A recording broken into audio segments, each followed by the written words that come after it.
పరమశివుడు తెల్లగా ఉంటాడు. అసలు పరమశివుడు ఎందుకంత తెల్లగా ఉంటాడంటే మూకశంకరులు దెప్పి పొడిచారు. అసలు అలాంటి ఆలోచన ఆయనకి ఎలా వచ్చిందో నేను ఆశ్చర్యపోయా.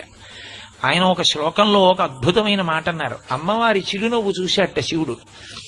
ఎంత తెల్లగా ఎంత స్వచ్ఛంగా ఉంది నా భార్య ఆ నవ్వు అని. అప్పటి నుంచి ఆయనకి తెలుపు మీద వ్యామోహం మొదలైందిట.